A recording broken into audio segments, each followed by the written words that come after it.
Hey mama, I'm Trish, and I need to tell you something that might tick off some people in the birth world. Birth doesn't have to be terrifying. It just needs to stop being a stinking mystery. After 16 years as a labor and delivery nurse, catching over 1,000 babies and birthing 6 of my own, I got fed up watching scared, unprepared moms walk into delivery rooms. So I created the birth education I wish every mama had. Real talk from someone who's been on both sides of that delivery room door. Right now, I'm giving you everything: my 3 signature birth courses, monthly support calls, my brand new birth pod class, and 30 days free in our mama membership. Plus, I'm shipping you my labor birth comb absolutely free. This little tool is a game changer for natural pain relief during contractions. That's over $4,300 worth of birth education, plus a physical tool delivered to your door. Your body was made for this, mama, but you need to know your options. Get the Calm Birth Bundle at labornursemama.com/calm, CALM, because confident mamas have better births. You get a 14-day money-back guarantee, lifetime access, and it's available right now inside our app. Stop letting birth be a mystery. Get educated, get empowered, get the bundle, and get your birth comb free.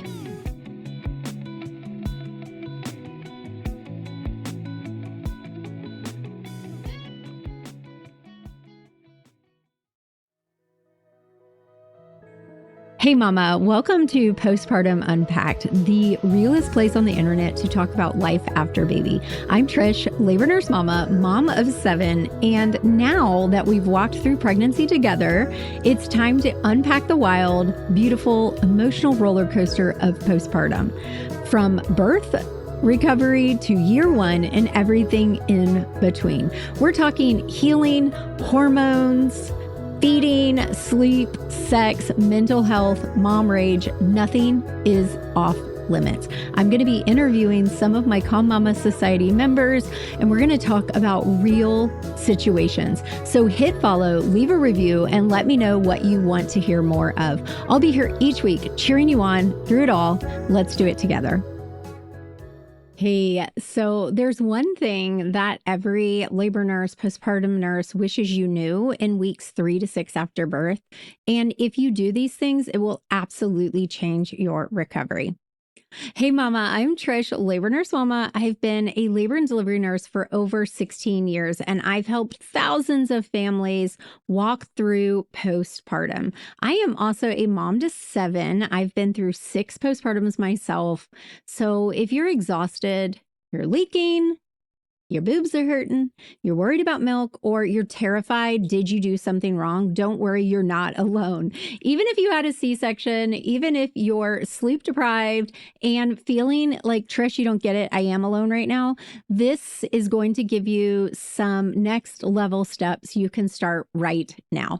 First off, I just want you to know we are here with you. We adore you. We are so grateful for each and every one of you. By the end of this, you are going to get a simple little safety checklist. So get a pen and paper so you'll know when to call your provider, the exact breastfeeding routine that I use that stops panic, and a gentle pelvic floor reset to protect your body, and the one mistake that drags recovery out for months. And I'm going to give you some scripts to use. Y'all know I'm all about the advocacy around here. I'll save that one mistake for the middle so you don't skip ahead. Okay. The truth is, what you do in weeks 3 to 6 shapes your entire postpartum, your bleeding, your milk supply, your mood, your pelvic health, and that inner voice that you're telling yourself during this journey. This is the quiet make or break window, and most mamas don't get clear practical guidance. Let's just face it. In the US, we don't get any guidance. So I want to come alongside you right now. I'm also going to recommend that for some of these specific areas, you want to actually speak with a specialist, okay? So we're going to do some quick safety checks first because everything else depends on that. So if you're listening to this right now, you can put it on 2x, but slow it down when I give you the red flags that you should not ignore, which is right now. Number one, you're going to call your provider or go to the ER if you have any of these. You're soaking a pad every hour for 2 or more hours. That's pretty heavy bleeding. And in fact, if you do it for 1 hour, I kind of want you to call in. So don't mess around here. If you have a fever over 100.4 degrees Fahrenheit after the first 24 hours, also foul smelling discharge, like if your discharge is smelling rotten, girl, you need to let your provider know. Now, it doesn't smell fantastic. We're just going to say that off the bat. But if you have a very bad odor with your bleeding, let your provider know just in case it's an infection. If you have severe pain that is not controlled with your medicines, or if you have uneven swelling, like one leg is swollen, or you feel a red, painful spot on your legs, or that could be a blood clot. So I want you to let your provider know that. If you have any signs of blood pressure issues like sudden swelling, blurred vision, headache that won't go away, let your provider know that as well, because postpartum hypertension is also a thing. So we want to let your provider know or go to the ER. I'm not trying to be dramatic. This is real. You just gave birth to a human, whether you did it vaginally or through a C-section, either way. If you have any of these, let your provider know. If you don't have any of these, take a deep breath. You're safe. Let's move on. Okay, so let's talk about normal bleeding and what that looks like and some things that you can do tonight to help it. So your postpartum bleeding is actually called lochia, and that is just your uterus cleaning house. It's not a period. And the first few days are heavier and brighter red and may even contain some blood clots. But over time, that flow gets less and less and lighter in color. And you're going to go through kind of like a lochia color change. And you may have discharge for a few weeks or even for a month or more. It starts out, red, goes to pink, then it's brownish, then it's like a cream colored.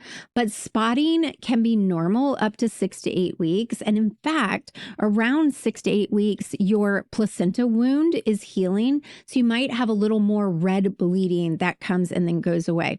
Here's the other thing. If you overdo it, your bleeding will increase and start bleeding red again. So that is just your body's way of saying, girl, slow it down. So here's what I want you to do tonight to celebrate you, to relax you.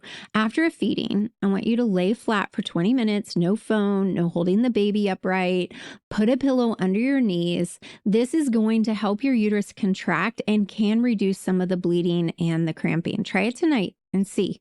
I promise you. You obviously are using sanitary pads. We are not using tampons, nothing inside the vagina right now until you get cleared by your provider. I actually had a patient one time, she's like, nothing. And I said, nothing. She was not even Vaseline. And I was like, no, definitely not Vaseline. Do not put Vaseline in the vagina. Okay.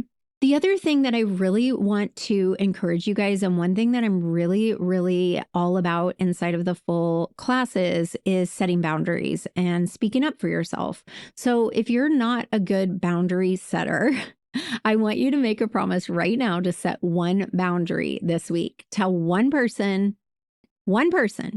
please wait a couple weeks before visiting. You're not being rude. You're protecting your recovery. Like, you just give birth to a human, girlfriend. The other thing I want you to do is delegate chores. I want you to pick 4 chores and delegate it, whether it's laundry or dishes or nighttime diaper duty or taking care of your toddler. I want you to set 4 chore delegation tasks right now. Small trades of your time buy you more healing time. Girl, you're healing. And this is like the most important thing you're doing right now. If you've had a C-section, I want you to remember this is a major surgery, a major abdominal surgery. And most people who have a major abdominal surgery are not expected to take care of another little human. So girl, ask for help. Delegate. Ask your sweetheart to get that drink for you. Ask your mama to help you. You do not have to do it all. And you're going to be really tired for the first few days or week, no matter what. But on top of it, you lost a lot of blood during surgery. You lost more blood than you would have if you had a vaginal delivery. And you've got an incision that is sore. So there's some things that they obviously went over with you when you were discharged, but remember, don't lift anything over the baby's weight. Well, unless you have a really big baby, like, be cautious even with the baby's weight. Don't lift from a squatting position, and support your belly either with pillows Or you can even use a binder. And now a binder is not a replacement. Let's just get that out there, but it can help you with the pain in the beginning. You don't want to do it super tight. It's just to support you. Drink plenty of water to help replace all those fluids that you lost. Whether you've had a C-section or a vaginal delivery, you better be staying on top of hydration, girl, because you are breastfeeding. You lost all that water weight and all that blood and just all the shifts. Staying hydrated is so important. Now, everybody's going to tell you sleep when your baby sleeps.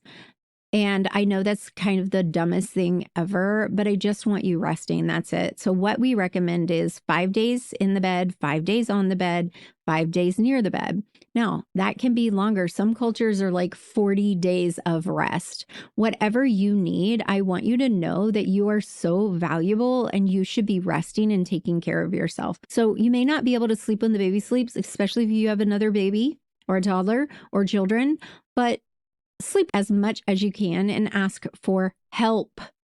Delegate the chores. You don't need someone to hold the baby for you. You need someone to do the dang dishes. Okay, let's talk about your milk supply. Again, I'm not an expert, so you're going to want to reach out to a lactation consultant, but this girl did breastfeed the most of the 90s and the 2000s. So between 3 to 6 weeks, that's where your supply might feel a little unstable. Either you feel like it's disappearing or you feel like you're drowning in it. Both are normal and fixable. One thing you might also experience is breast engorgement. This is where your breasts swell as they fill with milk. This is usually a few days after giving birth, but you might be still feeling it at 3 to 6 weeks. They may feel tender and sore. And this discomfort usually goes away once you start breastfeeding regularly. If you're not breastfeeding, it may last until your breasts stop making milk, which I'm not an expert in that either. You want to talk to a lactation consultant. Okay, so here's what to do for engorgement. Breastfeed your babe. Get your baby on the boobie. Try not to miss a feeding or go a long time between feedings. Do not skip night feedings. I don't care if your baby is sleeping through the feedings. You need to wake your baby up and feed your baby. I had that with Lainey. Like, she was such a good sleeper and she wasn't growing. She started losing weight. I was like, oh, this is amazing. No, not so amazing. So don't do that. Before you breastfeed, if you're having some engorgement, you can express a small amount of milk from your breast with a breast pump or by hand. I feel like by hand is so much easier. You can even jump in a warm shower, lay warm towels on your breast to help get the milk flowing. Now, if you're listening to this ahead of time, you're like, why would I have to do all that? Like, girl, you have no idea how rock freaking solid hard your breast can get when it's engorged. Like, you can't even actually squeeze it sometimes. So the warm shower and letting that warm water hit your breast might be the best thing. If your engorgement is really, really painful, you can do like cold packs and warm packs. But again, I would contact an IBCLC. If your breasts are leaking between feedings, I loved the washable nursing pads. Like, those were my favorite. I felt like the adhesive was like having a panty liner in my bra, and I did not like the way it felt, but you do you. If your breasts stay swollen and are painful, you can even contact your provider, but your best bet is to reach out to an IBCLC. We know some that you can do virtual appointments with, and we will link to them in the show notes. Now, for regulating your supply, here's my mama-proven, nurse-proven approach. Step 1, give the baby the breast on demand. If you're having a supply problem, on demand, get skin to skin, get naked, girl. Let the baby lay on you. Watch your baby's cues, the rooting, suckling. And I really want you to just let them nurse when they want to nurse. And again, if you're really worried, contact a lactation specialist. If you have oversupply, some people are like, oversupply is amazing, but it actually can be really difficult. And one thing that I was recommended was block feeding. So you feed from one breast for a 2 to 3 hour block, and then you switch. Now, again, I'm just going to tell you, reach out to an IBCLC. So the other thing is, like, don't pump excessively after feeds, just relieve enough to get comfortable. Over pumping tells your body to make more. So when you have a lot of milk, a lot of women think, well, I'll just get rid of it. Let me get rid of it. Let me pump it. But you're actually telling your body make more. Does that make sense? Hopefully that makes sense. Now, if you think you have an undersupply, usually that's related to latch or positioning. This is huge. So again, increase skin to skin and just speak to an IBCLC. That's the best bet for all of these situations. If you're breastfeeding, you have nipple pain during the first few days, especially if your nipples crack, I am all about the silverettes. We are going to stick a link in the show notes. You want the silverettes. They are the best thing. You can also use lanolin. You can use nipple crack. There's a lot of stuff you can use.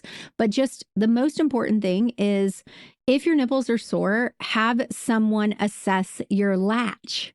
And if you see an IBCLC or a lactation consultant, they are trained to help you. They're trained to help you whether you have problems or not. So working with a lactation consultant can make all the difference in the world. We're going to link to some in the show notes, but you should be able to find a lactation consultant that can either see you in person or do a virtual visit. We adore the virtual visits because, girl, you don't even have to get dressed. You don't have to leave your house. You don't have to get baby ready. So to me, that's a win-win. We'll link to our favorites down in the show note. You can also use creams, again, that help your nipples as well. But I love the silverettes. Like, you don't have to worry about cream. You don't have to worry about, is this safe for baby? Okay, let your nipples dry, air dry, before you put them into your bra, because them, you could also get an infection, and just having them wet all the time inside your bra can be a problem.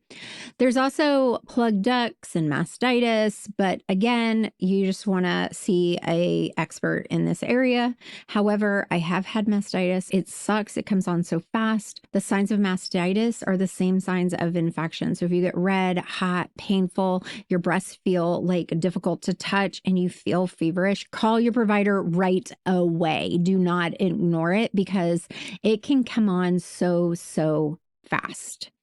Okay, so again, what did we learn? If breastfeeding, if you're having any challenges, if you need any help, reach out to a lactation consultant. They can assess your latch, they can help your positioning, and they can give you a personalized plan. Do not wait weeks. Don't wait weeks hoping it'll get better. Just reach out right away. Now, the next thing we're going to talk about is your pelvic floor, because this is so important. And pelvic floor rehab isn't glamorous, but I really encourage everyone who's pregnant to see a pelvic floor specialist during pregnancy. And I recommend that you continue that afterwards. If you go during pregnancy, they can get a baseline, and afterwards they can help you prevent lots of issues like leaking and pain and weakness. So here's what you need to know. Multiple changes happen during your pregnancy and during the birth that can affect the nerves and the muscles and the connective tissues in your pelvic floor. That area is important, girl. It's important. So the compression, the stretching, or even the tearing that accompanies your pregnancy and your birth can lead to you having pelvic floor weakness or pelvic floor dysfunction. Now, again, I'm not a pelvic floor expert. I really recommend you see a pelvic floor specialist, like a physician or someone who specializes in pelvic floor that has lots of experience. So pelvic floor dysfunction is the inability to control or coordinate the pelvic floor musculature, right? The muscles. Because those muscles support your uterus and your bladder and your rectum, postpartum symptoms can be urinary incontinence, joy, fetal incontinence, joy, prolapse, pelvic girdle pain, low back pain. There's so many different symptoms that are related to your pelvic floor. And in some people, it'll resolve, but why risk it? Why? You really should, definitely should see a pelvic floor specialist, because those problems can impact multiple facets of your life: physical, social, emotional, sexual health. So this is important. Research actually shows that even in the best case scenario, the pelvic floor withstands immense tissue strain during vaginal delivery, obviously, with an estimated stretch ratio of over 3 times normal. And the studies show that between 24 to 42% of women report distress from prolapse, urinary, or other symptoms during the 3rd trimester of pregnancy. And at least 45% of women report pelvic girdle or lower back pain during pregnancy. And this is why intervention matters so much. So I want to give you a little gentle reset that you can do right now. Start with your breath, diaphragmatic inhale and slow exhales, feeling your belly soften. So I did an episode with a pelvic floor specialist, and we will link to that in the show notes. So girl, there's things you can do right now to help yourself. And if you are leaking, if you're having pain, that is not normal. I don't care what your doctor says. You need to be checked out, period. Okay. Period. If you've had a C-section, scar massage is also something that you can start around week 3 if there's no open wound and your provider says yes. Now, for most of you, if you've had a C-section, you're probably going to see the doctor earlier. So I want you to listen to me, but also don't listen to me because you want to get approval from your doctor. And we have some information online about C-section scar massage. But here's what I really want you to hear. If you're experiencing any problems or pain or anything that's just bothering you, it's not normal. And no one should blow you off. No one should brush you off. You need to be seen and to be heard. And in many countries, postpartum pelvic floor physical therapy is already a standard of care. And patients might receive a prescription for that, but your doctor may not tell you. So if you want to do any of those things, like ask your provider if it's provided, if they have PT treatment plans, because that is designed to help reduce or eliminate like pelvic floor dysfunction. Hello, we don't want that. Long-term problems. Hello, we don't want that. So just ask. That's all you have to do, because research suggests that fewer visits are needed overall if the care is initiated early. So don't wait, ask. Don't wait. Ask your provider for a referral and go see a pelvic floor physical therapist. Okay, so I kind of saved this, but we're going to talk about the emotions because this period of life is super messy and hormones are shifting. You're not getting much sleep. I say this all the time. The reason they use sleep deprivation in prisoner of war camps is because it works. Girl, you tired right now, and I know it, and everyone's expecting you to bounce back, and that is not reasonable, and you do not need to. If you're feeling sad, like having like sadness in those first few days are normal, and baby blues can happen 2 to 3 days after your baby, can last up to a couple weeks.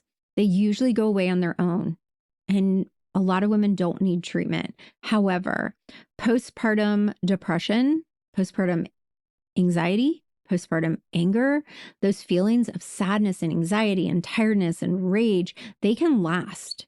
And if it's lasting, ask for help. Those feelings can actually make it hard for you to do so. It can make it hard for you to ask for help, to take care of yourself and your baby. So if you're a partner or a family member who's listening to this, keep your eye out, girl, or not girl, whoever. If you're listening to this and you are coming alongside someone who's in this period of postpartum, keep your eye out. Postpartum depression is a medical condition that needs treatment to get better. And it's the most common complication for a woman who's had a baby. Like, let that land. Let that land. If you are listening and you're the one who just had a baby, ask for help. Tell your partner, hey, I am resting today at 2 p.m. for 30 minutes, and get the rest, and tell them I need help. Create some rituals for yourself. And every single night, I want you writing down your wins, whether you text it to yourself or you write it with pen and paper. When we write down our wins, it rewires our brain to notice progress. The other thing that I want you to do, and I know this is ridiculous, we talked about in the beginning, is getting as much sleep as you can. Obviously, don't drink alcohol, don't use drugs or anything to help you feel better, because it is going to make you feel worse. All of those can affect your mood and make you feel terrible. And it can make it really hard for you to take care of your baby. The most important thing you can do is just say help. Ask for help. Tell them exactly what they can do for you. Take time for yourself. Ask someone you trust to watch the baby so you can maybe go for a walk.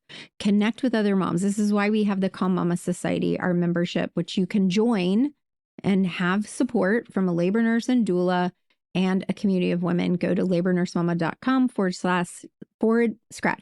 to labornursemama.com/CMS. Ask your provider to help you find more support if you need more support. If you feel hopeless for more than 2 weeks or have thoughts of harming yourself or your baby, call your provider immediately. This is not shameful. This is a medical situation and you deserve help. If you are worried about hurting yourself or your baby, call 911. Call for help. Don't mess around. Now, the single mistake that ruins recovery and the exact phrase you need to say to your provider to fix it. The mistake I see over and over is trying to bounce back to fast, like having these ridiculous expectations of yourself and returning to heavy exercise or even impact classes, doing heavy lifting before your baby is ready. And that can lead to more pelvic pain, more prolapse, and months of setbacks. So take it slow. Take a slow, graded return. Start with the breath and pelvic work, add in some gentle strength stuff when you get released, not before. Most providers want you to wait 4 to 6 weeks after giving birth. And even then, you might not be ready. So make sure you get checked and get personalized attention. Okay. When you're ready to have sex, be careful. And you don't have to do it just because you've been cleared to do it. It's your choice, right? And here's a fun fact. You can get pregnant before your period comes back. So my mama went in for her 6-week checkup and was pregnant with my brother. So be careful. You want to talk to your provider about birth control. Breastfeeding is not birth control. It does not prevent pregnancy. And again, you can get pregnant before your period comes back. Here's the thing, mama. I can give you all the information in the world, but what you really need is a plan. A step-by-step roadmap and what to expect, what to watch for, when to see the specialists, how to get a hold of them, how to troubleshoot. And I have that for you. It's called my Postpartum Recovery Roadmap, and you can actually grab it right now for just $22. It normally is $197, but by being a listener to the podcast, now if you're pregnant and you're planning to join the birth bundle, you'll get this for free. So don't do that. If you want the full birth classes, go to labornursemama.com/calm. If you want the postpartum guide, week by week guidance, safety checklist, system troubleshooting for the boobies and the booty, feeding support, all of the different things. It's normally $197. You can get it for $22. Go to learn.labornursemama.com/postpartum and grab it for $22. It's absolutely what you need. Here's the thing, Mom. We say this all the time. You can refuse anything, but should you?